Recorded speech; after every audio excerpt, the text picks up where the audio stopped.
seem like the type to love 'em, leave 'em, and disappear right after the song. So give me the night to show you, hold you, don't leave me out here dancing alone.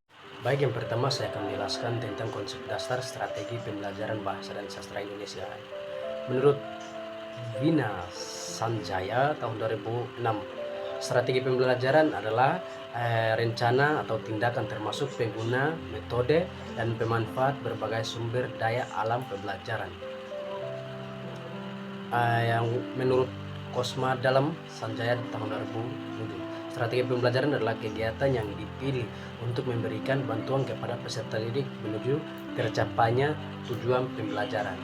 Nah, dari kedua pendapat para ahli ini saya akan mengambil kesimpulan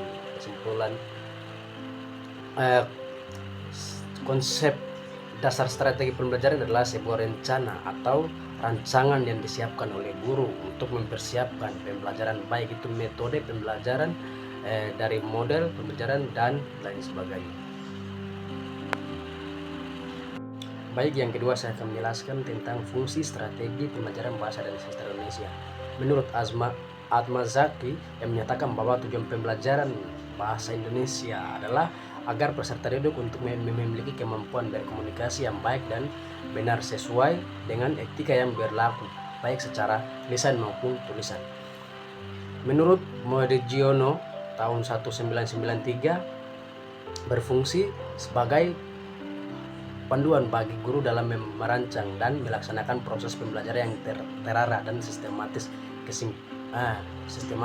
Menurut saya mengambil kesimpulan dari para dua ahli. Kesimpulan berfungsi sebagai agar kegiatan pembelajaran terlaksana secara sistematis dan mengarahkan proses pembelajaran agar terstruktur dan sistematis. Yang kedua, memfasilitasi peserta didik dalam mencapai tujuan pembelajaran. Pertama, saya akan menjelaskan tentang 8 keterampilan mengajar. Yang pertama, keterampilan membuka. Biasanya di keterampilan membuka ini guru akhiri pembelajaran dengan mengucapkan salam kepada siswa-siswa. Contohnya Assalamualaikum. Setelah itu guru membuka pembelajaran dengan berdoa atau mengucapkan doa. Setelah berdoa, guru mengecek kehadiran siswa atau melakukan absensi. Nah, setelah melakukan absensi, guru akan menanyakan atau mereview materi yang diajarkan sebelumnya. Nah, yang berikut keterampilan menutup. Keterampilan menutup adalah adalah akhir dari pembelajaran itu sendiri. Nah, contohnya anak-anak waktu kita hampir habis, sebelumnya ibu guru mereview materi yang telah diajarkan. Yang tadi ibu mengajarkan, apakah siswa-siswa masih ingat dengan apa yang tadi ibu ajarkan. Nah, yang berikut setelah itu guru akan menutup pembelajaran dengan doa. Nah, setelah guru menutup dengan doa, guru akan memberikan tugas untuk pertemuan kedepannya dan nanti guru akan mengecek kembali. Dan guru menutup pembelajaran dengan salam. Yang ketiga,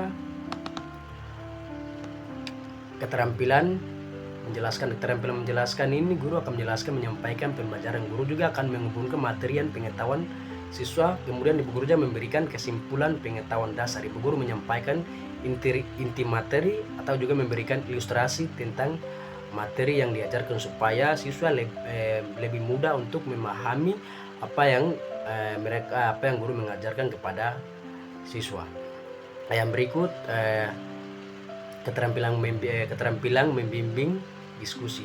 Nah, ketika diskusi berlangsung, guru akan mendampingi siswa mengerjakan diskusi, atau setelah itu guru akan menyuruh untuk mempresentasikan hasil kerja mereka, dan guru akan menyuruh presentasi. Kemudian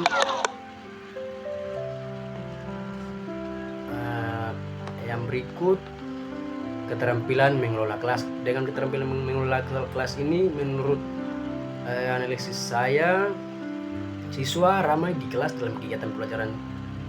Duduk tidak sopan, nanti guru akan menegur untuk duduk tenang dan ikuti pembelajaran dengan tenang. Yang berikut, keterampilan memberikan penguatan materi yang telah diajarkan. Nah, sesuai dengan pengamatan saya, guru akan memberikan penguatan setelah guru bertanya dan kemudian guru memberikan penjelasan lebih spesifik dan memberikan penguatan materi supaya apa yang diajarkan siswa juga lebih mudah untuk memahami materi. Yang berikut, keterampilan mengajar kelompok perorangan. Nah, ya, ini yang pertama, guru akan melakukan membagi kelompok. Kemudian guru akan menyuruh untuk membagikan kertas untuk mengerjakan soal atau tugas yang diberikan oleh guru. Yang berikut, keterampilan mengelola kelas. Dengan pengamatan saya mengelola kelas, guru akan menegur siswa yang tidak fokus dan siswa yang ramai di kelas dan tidak fokus dengan pembelajaran yang akan dilaksanakan. Yang berikut, keterampilan mengarahkan variasi. Sesuai pengamatan saya, keterampilan mengarahkan variasi, guru akan menggunakan sebagai media contoh papan tulis untuk mengarahkan variasi, atau kalau fasilitasnya lengkap, guru akan menggunakan infokus untuk memberikan materi. Yang berikut, keterampilan bertanya. Keterampilan bertanya ini, ketika guru akan menjelaskan tujuan pembelajaran, guru akan menghubungkan sesuai dengan pengetahuan mereka. Nah, setelah itu, setelah guru menyampaikan materi, guru akan mempertanyakan kepada siswa untuk apakah dengan tujuan pembelajaran ini, apakah ada yang tahu. Nah, yang berikut, keterampilan menjelaskan. Keterampilan menjelaskan ini, guru akan menjelaskan atau menyampaikan tujuan pembelajaran, juga menghubungkan materi dengan pengetahuan siswa. Kemudian guru juga akan memberikan kesimpulan pengetahuan dasar. Guru juga akan menyampaikan inti materi dan memberikan ilustrasi materi supaya mempermudah memahami materi yang diajarkan oleh guru. Dan juga guru akan memberikan tujuan belajar, melibatkan siswa dengan alasan guru, mengaktifkan siswa dalam belajar dan menggunakan media papan tulis. Baik, yang tiga saya akan menjelaskan tentang tujuan strategi pembelajaran bahasa dan sastra Indonesia. Menurut Wayan Gede Suryanto, tahun 2022, strategi pembelajaran yang tepat dapat menumbuhkan siswa dalam pembelajaran bahasa yang menyenangkan, menghibur, dan mampu membangkitkan siswa untuk lebih bergairah dalam pembelajaran sastra menurut Kairnasia dan Isna Kurnia, tahun 2020.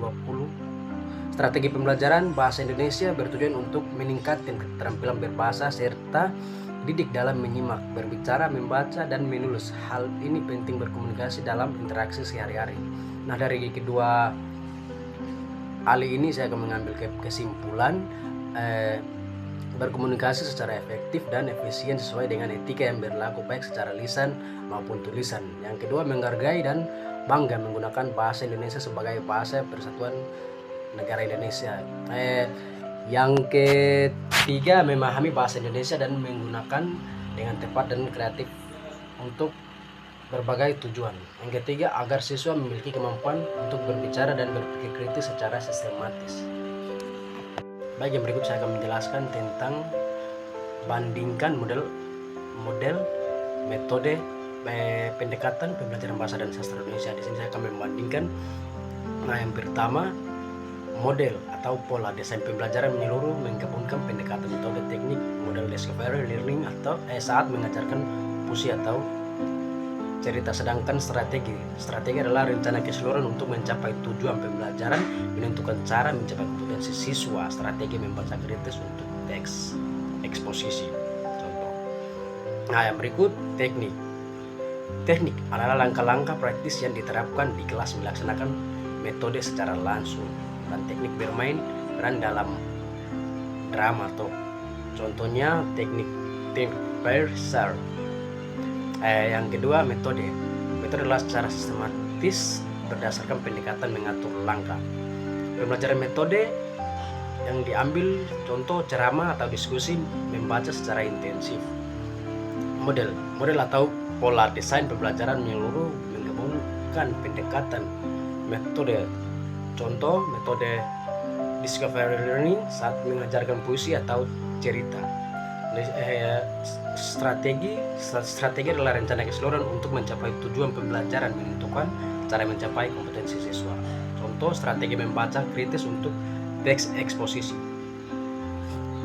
Baik, berikut saya akan menjelaskan tentang uraian pendapat saya tentang pendekatan gap learning dan tiga pilarnya. Yang pertama, konstruktivisme. Pembelajaran dan dibantu ini konstruktivisme ini pembelajaran yang dibantu oleh siswa sendiri melalui pengalaman dan refleksi dan transfer langsung dari guru yang diajarkan tersebut. Yang kedua, berpikir kritis dan reflektif.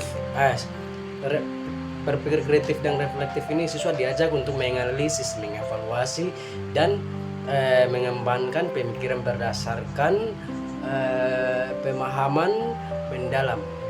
Yang ketiga, keterkaitan kontekstual.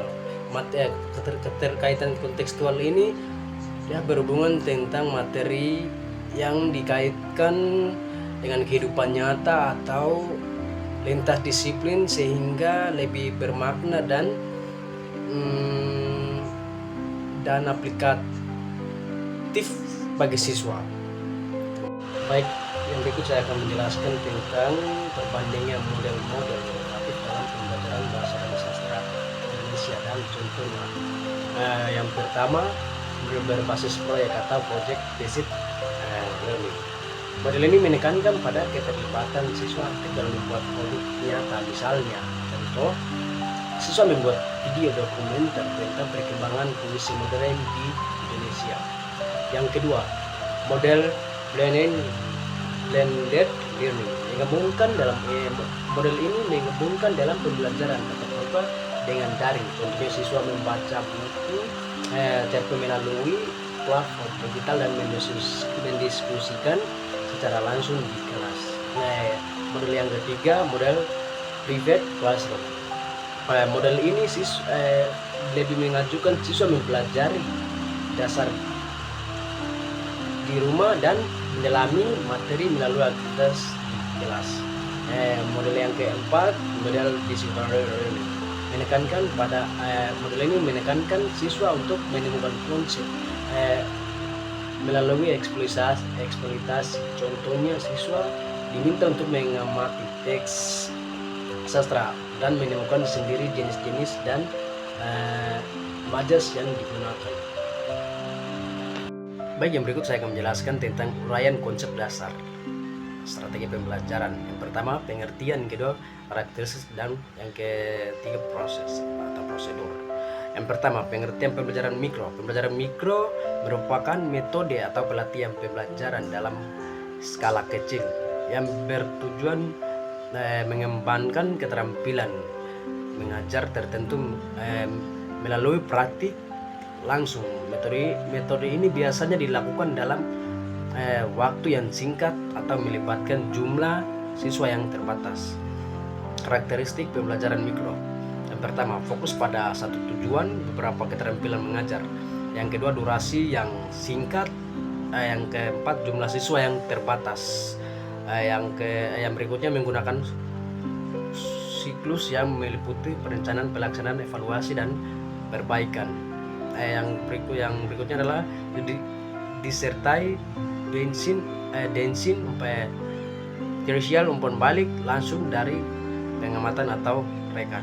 Yang ketiga, proses pembelajaran mikro. Proses dimulai dengan perencanaan skenario pembelajaran, diikuti dengan praktek mengajar di depan kelompok kecil. Setelah itu, peserta menerima umpan balik, melaksanakan refleksi, dan melakukan perbaikan untuk selanjutnya.